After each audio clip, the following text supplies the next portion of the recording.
Hello, it's me again. Julie from Julie's Carnivore Quest. I'm so happy to meet you. Please tell me in the comments where you're watching from, or if you are also carnivore or considering, or if you're carnivore curious or considering trying it for a little bit of time to see what benefits you might find. I posted a video the other day. I'm recording these on the same day, but I'm going to post them separately because you know how I like to talk. And I feel like sometimes I just talk too much. But you know, whatevs. So I wanted to talk a little bit about perfection. This came up from a recent video and there were some comments, and that's fine. I mean, everybody can say what they want to say. I am not going to tolerate rudeness. You know, like I will delete and block and stuff. But if it's just a comment that I feel like I can clarify my position and my perspective and where I'm coming from, then I will. I mean, I'm not upset. Listen, I was a social worker for 30 years and I worked in child protective services. So like, nobody's gonna hurt my feelings. Anyway, like after having that job, like you're not gonna hurt my feelings. But again, let's not just be rude just to be rude, right? Like, anyway, all of that to say, there were a couple of comments. One was a comment that seemed very encouraging and supportive and was like, my video was about when I had tortilla chips, two chips, not two bowls or two bags or two helpings, but like two single chips at a recent dinner out with my son and some other family members. And so one of the comments was real supportive, like, it's okay, just keep going, you know.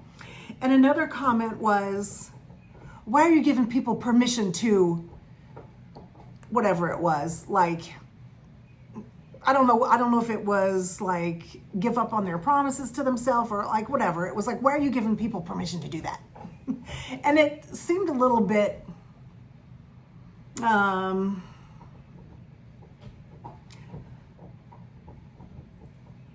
I don't know the adjective I'm looking for right now, but it just seemed a little bit like, really, that's not what he was doing. Like, did you even read the comment, or did you just see it and then you put your own interpretation on it? Because the comment didn't encourage me to keep having the tortilla chips. It was encouraging me to it was all right that I had those two and to just keep going with what I was doing, like not to worry about it. It's not the end of the world. It's two tortilla chips. I mean, who would think that that would be like a big deal? But apparently to some people it is. So, I mean, let's talk about it. Let's talk about this mindset of all or nothing, or perfection or nothing. Because listen, there's a quote that's attributed to Winston Churchill. I'm still not certain that he actually said this, but it's, perfection is the enemy of progress. Attributed to Winston Churchill. He maybe said that, and it's so true. I have found that to be true in my life over and over and over again.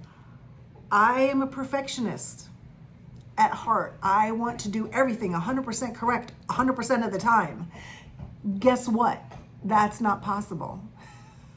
Because I'm a human being.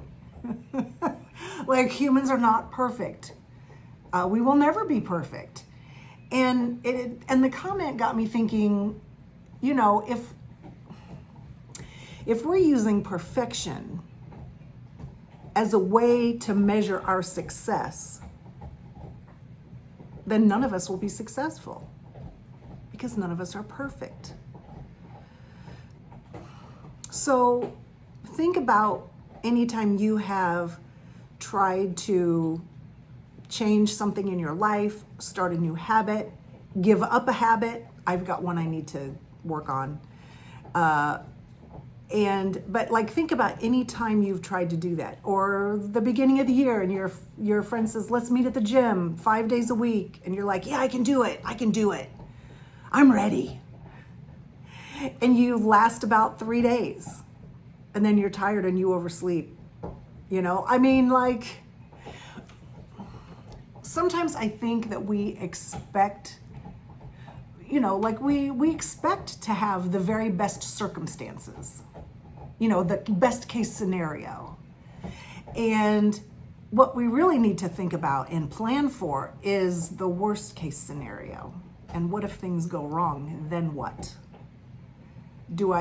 For years and years, decades, multiple decades, I wanted perfection, and I wanted to be perfect at whatever workout program I was doing, whatever eating plan I was doing, whatever silly thing I was trying to do to lose weight. I expected, and I really only planned for me to be perfect. And what I really should have done was plan for everything to go to where. I don't know if I can say it without YouTube censoring or like whatever, but you know what I mean, right? Like, I should have planned to be very imperfect, and I should have set my goals and made my plan on for my worst day rather than make my plan for my very best day, right? Like, doesn't that make sense? Because if we don't, there's also that saying about expect the best, but be prepared for the worst. And I think we always expect the best and we only prepare for the best. We never, very rarely, look at the worst and plan around that scenario. Because when you plan around not perfection, it will help you manage and mitigate the stuff when it comes up. You might be able to tell I'm a little sunburned. I don't know. I was at the pool yesterday. It was a nice cloudy day, but apparently I still should have had on sunscreen, even though I was in the shade and it was cloudy. But I think that whole perfection thing messes us all up, because none of us are perfect. And then what happens? You have a sliver of cake at a coworker's birthday celebration. And then you think, well, forget about it then. I'll just go out to dinner and have a plate of nachos or whatever, right? Or I'll just sit on the couch and eat this party-sized bag of chips and dip. Like, perfection really has done a number on me all through my life. And even when there was a fly or something buzzing around me, for example, I'm very I try not to do this, but I notice it comes up. But I think if we are using our only standard of progress and success as being perfect, we're not going to make as much progress as we could as if we had just let ourselves be mostly perfect and given ourselves a little bit of grace. You just give yourself a little bit of a break. I've been carnivore 99.9% of the time. And there was one time I had 2 chips and a tiny little bit of vegetables. And the person was like, why are you giving people that? I don't know. Like, it wasn't that big a deal, right? Like, I don't know. If you're following my quest and you think I'm going to be perfect, well, you're probably going to be disappointed. So you may as well just tap out. But if you want to follow somebody who's like going to keep it real and be honest and not sugarcoat it, then subscribe, because I'm here to be successful and to make progress, even if I'm not perfect.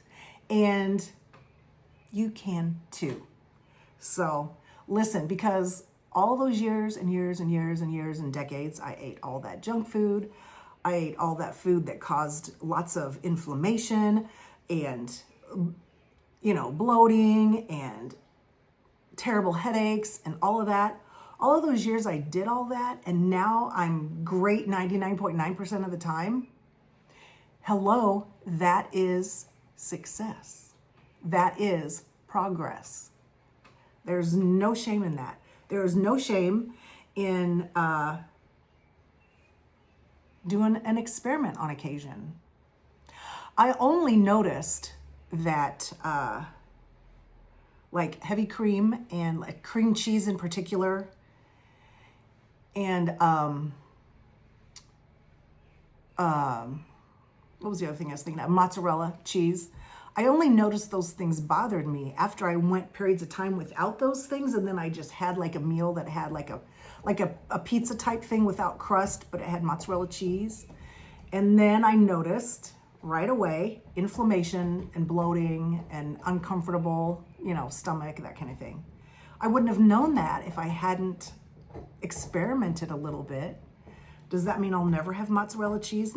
No, I probably will, because I like pizza-like things. But I'm not going to do them very often, because I know that the mozzarella will give me a few days of inflammation that I really don't want. So anyway, hey, leave me a comment below and subscribe. But leave me a comment about any experiments you've done on your carnivore quest or your health quest, and what you've noticed that you react to that you would never have imagined. So I would love to talk with you more, and I will touch base with you again soon. Bye.